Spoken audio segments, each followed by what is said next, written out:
ایک پرسکون گاؤں جہاں زندگی آہستہ آہستہ سانس لیتی تھی، یہی وہ جگہ ہے جہاں حارث کی کہانی شروع ہوتی ہے۔ حارث ایک 12 سالہ نرم دل لڑکا تھا، سادہ سا لباس مگر دل میں بے پناہ محبت اور ذمہ داری۔ لیکن اس کی دنیا بدل گئی کب اس کی ماں شدید بیمار پڑ گئی اور حارث کے لیے پریشانیاں بڑھنے لگیں۔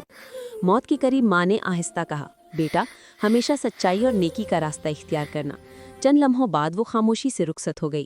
حارث کے لیے یہ سب کچھ جیسے ایک خواب ٹوٹنے جیسا تھا۔ اس رات وہ تنہا بیٹھ کر رویا، سوچتا رہا کہ اب اس کا سہارا کون ہے، اس کی رہنمائی کون کرے گا۔ تبھی اندھیرے میں ایک بوڑھا مسافر نمودار ہوا، ہاتھ میں چراغ، چہرے پر شفقت، جیسے امید کا نیا چراغ۔ حارث نے فوراً پانی پیش کیا، آرام دیا، اس کی سچائی اور خدمت گزاری چمکنے لگی۔ بوڑھے نے سونے کی تھیلی بڑھائی مگر حارث نے فوراً کہا، میں یہ نہیں لے سکتا، یہ میرا حق نہیں۔ اچانک بوڑھے کے گرد نور پھیلنے لگا، وہ فرشتہ بن کر ظاہر ہوا۔ سچوں کو کبھی اکیلا نہیں چھوڑتا اور اس پر رحمت کی روشنی نازل ہوئی۔ وقت گزرا، حارث بڑا ہو کر گاؤں کا نیک ترین شخص بن گیا، کیونکہ سچائی ہمیشہ انسان کو بلند کرتی ہے۔ If you like this video, kindly like, share and subscribe.